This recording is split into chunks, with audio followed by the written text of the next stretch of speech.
नमस्कार, एक बार फिर आप सभी का स्वागत है। हम सब जानते हैं कि केंद्रीय गृह मंत्री श्री अमित शाह जी जम्मू कश्मीर के 2 दिवसीय दौरे पर थे और कल भारतीय जनता पार्टी का संकल्प पत्र यानी कि मैनिफेस्टो भी सामने लाया गया और आज पलौड़े में एक बड़ा पब्लिक रैली को गृह मंत्री अमित शाह जी ने संबोधित किया। कुल मिलाकर विजय संपर्क सम्मेलन जिसको आज संबोधित किया माननीय अमित शाह जी ने, किस प्रकार जो कार्यकर्ता है उनमें एक नया जोश भी फूंका है उन्होंने, और उसके साथ साथ जो संकल्प पत्र हैं कितने महत्वपूर्ण, वो 25 केंद्र बिंदु है जिनको लेकर इस मैनिफेस्टो को, संकल्प पत्र को तैयार किया गया है। इसी पर बात करने के लिए हमारे साथ जुड़ चुके हैं श्री कविंदर गुप्ता जी, भारतीय जनता पार्टी के वरिष्ठ नेता, जम्मू कश्मीर के पूर्व डिप्टी सीएम आप रह चुके हैं। कविंदर जी, स्वागत है आपका। सर, क्या कहेंगे किन केंद्र बिंदु को लेकर ये संकल्प पत्र तैयार किया गया है और कितना परिवर्तन इस संकल्प पत्र के बाद खासकर भारतीय जनता पार्टी की जो रणनीति है और जो असेंबली इलेक्शंस को लेकर जो रणनीति रहेगी उस पर रहेगा? देखिए, 2014 के बाद हम लगभग 3 साल सरकार में रहे। उसके बाद 5 अगस्त 2019 को सरकार से हमने समर्थन वापस लिया, धारा 370 को हटाया। धारा 370 को हटाने के बाद लॉ एंड ऑर्डर के कारण से यहाँ पर राष्ट्रपति राज या लेफ्टिनेंट गवर्नर रूल यहाँ पर लगाया गया। इस दौरान की जो डेवलपमेंट्स है किसी भी क्षेत्र में, चाहे वो शिक्षा के क्षेत्र में है, चाहे इंफ्रास्ट्रक्चर के क्षेत्र में है, चाहे हेल्थ के क्षेत्र में है, चाहे एजुकेशन के क्षेत्र में है, चाहे सड़कों के क्षेत्र में है, हम सब ये जान सकते हैं कि डेवलपमेंट हुई है और ये गांव पर दिखती है। शांति व्यवस्था की बात करें तो आज पत्थरबाजी नहीं है, रोजमर्रा के बंद नहीं है, पाकिस्तान के झंडे नहीं है, उरियत और ये जो जमात जैसे जो संगठन है उनकी आवाज़ बंद है, मस्जिदों से ऐलान नहीं होते, बच्चे हर दिन स्कूल जाते हैं, बिजनेस दायरे लगातार चल रहे हैं, टूरिज्म बढ़ रहा है। ये हमने दिया है और ये हमने 5 अगस्त 2019 में सरकार केंद्र में है, लेकिन इस माध्यम से हमने लोगों को एक विश्वास दिलाया है। लोग भारतीय जनता पार्टी पर विश्वास करते हैं। जो हमने कहा वो तो किया ही, जो हमने नहीं कहा वो भी हमने करके दिखाया है। किसी भी राज्य में शांति व्यवस्था होगी तो स्वाभाविक बात है वहाँ रोजगार के अवसर भी बढ़ेंगे, इन्वेस्टमेंट भी आएगी, इंफ्रास्ट्रक्चर भी आएगा, कॉरपोरेट सेक्टर भी आएगा, ये सब चीज़ें यहाँ पर होंगी। तो हमें ये मानना चाहिए कि अब जो कल का जो संकल्प पत्र है, जिसको मैनिफेस्टो कहिए, क्योंकि संकल्प पत्र होता है जो करने की नीयत हो, केवल झूठ का पिटारा नहीं, जिस प्रकार से कांग्रेस और नेशनल कॉन्फ्रेंस ने अभी हाल ही में जो नेशनल कॉन्फ्रेंस ने अपना मैनिफेस्टो दिया है और कांग्रेस ने उसको स्वीकारा है, क्योंकि ना तो उन्होंने विरोध किया ना उसने किया पाकिस्तान ऐसे बात करने की वकालत और दूसरी चीज़ें इस प्रकार की जो ऐसा एंटी नेशनल एलिमेंट्स कर सकते हैं, पत्थरबाजों को छोड़ेंगे, इस प्रकार से उन्होंने सब चीज़ें कही हैं। हमारा जो है गरीब कल्याण के लिए है। भारतीय जनता पार्टी की जो आर्थिक हमारा पक्ष है वो पंडित दीनदयाल उपाध्याय जी की जो ये हमारी ये जो एक ये आम आदमी जो कतार में खड़ा है उसके लिए लाभ पहुंचे, जिस प्रकार की भारतीय जनता पार्टी ने हमेशा से कोशिश की है। सरकार की जो स्कीम्स आती हैं वो भी उससे प्रेरित हैं। आज हमने किसानों को किसान सम्मान निधि के नाम पर जो 6,000 है उसको 10,000 करने का वादा किया। हमारी माताओं बहनों को जो वृद्ध हैं या कोई अंगहीन हैं या इसके अलावा जो दूसरे हैं हमारे, तो उन लोगों को भी हमने बुढ़ापा पेंशन के माध्यम से 18,000 रुपया ये साल का वो हमने वादा किया है। आयुष्मान की जो राशि है वो 5 लाख से लेकर के हमने 7 लाख उसको बढ़ाया है। ये इस प्रकार से और बहुत सी आर्थिक पक्ष में देखें तो लोगों को किस प्रकार से, क्योंकि मैंने पहले कहा कि शांति व्यवस्था होगी तो रोजगार के अवसर पैदा होंगे। आज एम्स है, दूसरी संस्थाएं खुली हैं, कितने लोगों को काम मिल रहा है, एक्सप्रेस हाईवे बन रहे हैं। ये जो रोजगार का अवसर ये नहीं होता कि केवल सरकारी नौकरी या डेली वेजर भर्ती होना है। लोगों को काम जी। मिले, लोग उसमें अपनी रोजी रोटी कमा पाए, ये है। तो दूसरा, हर वो वादा हमने किया है जो संभव है। हम लोगों को कोई गुमराह नहीं करना चाहते। जिस प्रकार से कांग्रेस और नेशनल कॉन्फ्रेंस की नीति है, हम सही आधार पर चल करके लोगों का जीवन यापन का एक तरीका अच्छा हो, यहाँ पर टूरिज्म बढ़े, यहाँ पर मंदिरों का जो मिलिटेंसी के दौरान तोड़े गए थे 100 मंदिरों का जीर्णोद्धार की बात की गई है, टूरिस्ट सेक्टर यहाँ पर सर्कल बने, इसके लिए इस तरह के काफ़ी प्रयास हैं जिसमें आम आदमी व्यस्त होगा और बाहर से आने वाले लोगों के लिए भी एक आकर्षण का केंद्र बनेगा। कविंदर जी, एक जो मोटा चीज़ संकल्प पत्र में नज़र आ रहा है, पिछले काफ़ी सालों से लगातार जो डेली वेजेस हैं, आशा वर्कर्स हैं, वो लगातार अपनी रेगुलराइजेशन की मांग कर रहे हैं, जो उनकी जेन्युइन डिमांड थी। इस संकल्प पत्र में उनका भी ख्याल रखा गया, उनको भी केंद्र में रखा गया। देखिए, स्वाभाविक बात है, अभी जब से लेफ्टिनेंट गवर्नर रूल था, हमने कांग्रेस में तो ये 500 और 1000 और 1200 1800 इस प्रकार की पे हुआ करते, हमने उसको सभी को 9000 के लगभग किया। आज भी फेज मैनर्स में मुझे याद है, जब मैं विधानसभा में स्पीकर था, एक लिस्ट बनाने के लिए कहा गया था। लिस्ट पहले बार बार उसको 60,000 कहा जाता था, तब भी फेक लिस्टें बनाई गई। 1 लाख के लगभग लोगों को वहाँ पर वो लिस्टें बन गई, जो कि गलत था। कुछ ऐसे फेक जिनके घर में कोई ब्यूरोक्रेट्स के घर में लगे थे, दूसरे लगे थे, उन लोगों को उसमें डाला गया। इसलिए ये चीज़ें डले हुई हैं। तो हम विश्वास दिलाते हैं, क्योंकि पहले तो हमारे हाथ में नहीं था, लेकिन हमने चाहे BDGs हों, चाहे SPOs हों, चाहे डेली वेजेस हों, सभी को एक राहत दी है उनकी जो राशि बढ़ा करके। आने वाले समय में जब भारतीय जनता पार्टी की सरकार आएगी, हम जल्द इसको पूरा भी करेंगे, और ये जब हमारे हाथ में होगा तो मुझे लगता है कि पहले महीने में ही इसको हम ज़मीनी स्तर पर पूरा करके दिखाएंगे। और उसके साथ साथ जिस तरह अमित शाह जी ने 25 केंद्र बिंदु जो इस संकल्प पत्र में है, उन चीज़ों को दोहराया, और खासकर आज जो पलौड़ा में एक महा रैली को संबोधित किया है, हजारों की संख्या में कार्यकर्ता वहां पर थे, कितना जोश। और खासकर जिस तरह अमित शाह जी ने कहा कि आज गणेश चतुर्थी पर विजय संकल्प सम्मेलन यहाँ पर किया जा रहा है, शुरुआत 2014 के बाद, ये 10 साल बाद इलेक्शन हो रहा है, और स्वाभाविक बात है कि लोगों को एक लोकतांत्रिक प्रक्रिया में विश्वास है। ठीक है कि धारा 370 हटाने के बाद कुछ जो स्थिति बनी थी, आज उसमें सुधार आया है। हमने लॉ एंड ऑर्डर जो UT बनने के बाद किया है, तो इन सब को ठीक करना बहुत ज़रूरी था।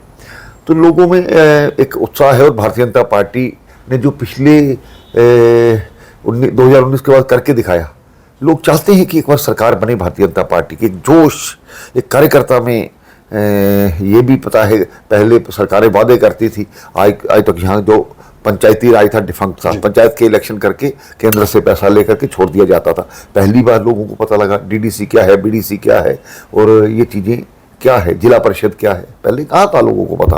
और 73rd और 74th अमेंडमेंट के माध्यम से ज़्यादा अधिकार पंचायतों को और स्थानीय निकाय, लोकल बॉडीज़ को दिए गए हैं।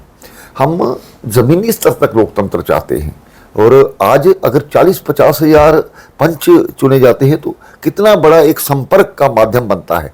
सरकार ने, पहली सरकारों ने इससे चीज़ रखी है। मिलिटेंसी कम होने का कारण ये भी है कि उनका चुना हुआ नुमाइंदा उनकी बात सुनता है, लेकिन ये जो बाकी लोग थे नहीं चाहते थे, ये चाहते थे सेंट्रलाइज पावर हो करके रहे। लेकिन आज डिसेंट्रलाइजेशन होने के कारण से आम लोगों के बीच में एक लोकतंत्र की भावना जागी है, और लोगों को जब रोजगार मिलता है, पहले घर में बैठ करके जब यही होता था, कर्फ्यू लगे रहते थे, बाहर जाना नहीं, वो सिविल कर्फ्यू कैलेंडर जारी होते थे, तो लोगों में दिमाग में जो बच्चा पैदा होता था उसके दिमाग में हम क्या चाहते हैं, आज़ादी, इन्हीं लोगों ने।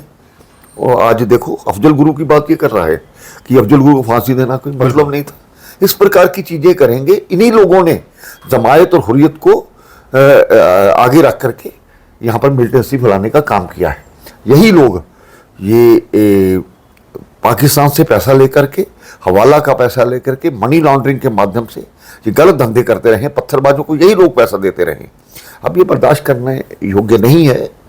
तो बार बार ये कहना कि जैसे कंपटीशन लगा है कि कितना पाकिस्तान के पक्ष में बोल करके, एंटी इंडिया बोल करके शायद इनको समर्थन मिलेगा, लेकिन पिछले लोकसभा के इलेक्शन में इस प्रकार की भाषा को लोगों ने नकारा है, इनको बुरी तरह से पराजित किया है। ये हमें समझने की जरूरत है। इस पूरे संदर्भ में कविंदर जी, मैं एक चीज़ आपसे जानना चाहूँगा कि जिस तरह अमित शाह जी ने कहा कि ऐतिहासिक चुनाव ये होने वाले हैं, क्योंकि पहली बार एक फ्लैग के नीचे ये इलेक्शंस हो रहे हैं, और ऐसे में जो वक्तव्य निकल के आ रहे हैं कश्मीर सेंट्रिक पॉलिटिक्स के, अपने आप को शो कर रहे हैं कि दे आर सिंपथाइजर ऑफ अलगाववाद, पाकिस्तान से बात करने की तवज्जो दी जा रही है। और अमित शाह जी ने बिल्कुल क्लियर कट कहा कि जब तक स्थिति सामान्य नहीं होती, भारत पाकिस्तान के बीच वार्ता नहीं होगी। लेकिन जो सुर इस वक्त, चाहे हम पीडीपी अध्यक्ष महबूब मुफ्ती या फिर उमर अब्दुल्ला बोल रहे हैं, राम माधव जी ने भी इस बात को कंफर्म किया है कि आतंकी इस वक्त उनके पक्ष में कैंपेनिंग कर रहे हैं, इनडायरेक्टली कंटेस्ट कर रहे हैं। किस नज़रिए से देखेंगे? देखिए, बिल्कुल उन्होंने आज तक जो सरकार बनाने का जो काम किया, आपने देखा होगा कि इनके लोकसभा के एमपी बनते थे 4000 वोट लेकर के, बाइकआउट इनके थ्रू करवाया जाता था, ये उनका सहारा लेते थे। आज जब पिछले लोकसभा इलेक्शन में ये 50% ऊपर वोटिंग कैसे हो गई? क्योंकि ये चाहते ही नहीं थे। ये 1200 वोट लेकर के एमएलए बनते थे, 5000 वोट लेकर के मेंबर पार्लियामेंट बनते थे। और जो सपने देख रहे हैं, ये लोगों को गुमराह कर रहे हैं। भारतीय जनता पार्टी ने धारा 370 को तोड़ा, लोकसभा और राज्यसभा में पूर्ण बहुमत के साथ ये प्रस्ताव पास हुआ, फिर माननीय राष्ट्रपति जी के पास इसको ये कानून बना। ये कानून कभी वापस नहीं लाया जा सकता। पाकिस्तान से बात करना इनका प्रेरोगेटिव नहीं है। बिल्कुल, ये इस प्रकार की हवा में बातें करेंगे। 2 एमपी लेकर के जो इनके पूरी स्टेट में है, कहाँ के सपने देख रहे हैं? कांग्रेस से हम बार बार सवाल करते हैं कि जो इनका मैनिफेस्टो है उसका क्या आप समर्थन करते हैं? उसने चुप्पी साधी हुई है, मुंह में जैसे वो कहते हैं घुंघरी उड़ाल करके बोलना नहीं है। ये कांग्रेस सत्ता की लोलुपता के कारण से कुछ भी करने को तैयार है। वही जो पिछले इलेक्शन में इंडिया गठबंधन था, पीडीपी थी, वो थी, ये पैंथर थे, दूसरे थे, आज वही सत्ता हथियाने के चक्कर में सोच रहे हैं अलग अलग इलेक्शन लें। देखिए क्या बुरी हालत होने वाली है, लोग इनको स्वीकारेंगे नहीं। ये 8 अक्टूबर की जो दिन आएगा वो बताएगा। 8 अक्टूबर का दिन आएगा, इनको बताएगा। लेकिन उमर अब्दुल्ला खुद शेकी ग्राउंड्स पे नजर आ रहे हैं। जिस तरह एक अपील उन्होंने की, अपने सिर की टोपी उतार कर जनता के सामने रखी है, वो दर्शा रहा है कि वो उतने कॉन्फिडेंट नहीं है। देखिए, पहले कहते थे इलेक्शन नहीं लड़ूंगा, फिर दो जगह पे इलेक्शन लड़ रहे हैं, विश्वास नहीं अपने आप पे। और अब ये है कि इलेक्शन लड़ने के लिए अगर आपने आपके 3 पीढ़ियां, चीफ मिनिस्टर, प्रधानमंत्री क्या क्या रहे, अब आपको विश्वास नहीं अपने कामों पर। अगर काम किया होता तो ये टोपी उतारने की जरूरत है, इज्जत उतारने की जरूरत नहीं पड़ती है, आप ये भीख मांगने की जरूरत नहीं पड़ती। जनता खुद ब खुद आती है अगर लोगों के बीच में रहे हो, लोगों के लिए काम किया हो। लोगों ने पहले आपको लोकसभा में निकाला, अब बारी दोबारा से आपकी है। आपके ये जो तीनों खानदान है, कांग्रेस, नेशनल कॉन्फ्रेंस और पीडीपी, इनको लोग नकारेंगे। महबूबा जी भी हारी थी, अब कांग्रेस की क्या हालत होने वाली ये भी देखिए। अफजल गुरु को लेकर उमर अब्दुल्ला ने जो बयान दिया और कहना है कि कांग्रेस ने उससे पला झाड़ा है, ये दर्शा रहा है कि अवसरवाद की राजनीति इस वक्त दोनों पार्टियों। बिल्कुल, ये समझना होगा कि कुछ चीज़ों के लिए हम इकट्ठे हैं, कुछ चीज़ों के लिए नहीं हैं। कभी इतना घबराए हुए हैं, कभी पीडीपी को अपील कर रहे हैं कि पीडीपी इनके साथ नहीं है कि आप कांग्रेस के सामने कैंडिडेट मत खड़ा करो। ये आखिर कौन सी राजनीति? कोई ऑटोनॉमी वाला, कोई सेल्फ रूल वाला, कोई कांग्रेस एक ऐसी है जो जिसको पता ही नहीं कुछ, कोई वो नहीं है। वही कांग्रेस जिसने शेख अब्दुल्ला को अंदर किया था 1975 में, वही ला करके कोई उनका एमएलए नहीं, उनको ला के गद्दी पे बिठा दिया। ये कैसे लोग हैं, इनकी कैसी नीयत है, ये लोग इनसे पूछने वाले हैं। अभी तो बहुत से इनके खिलाफ भी श्वेत पत्र भी जारी हुए थे, लेकिन उनको पब्लिसाइज नहीं किया गया।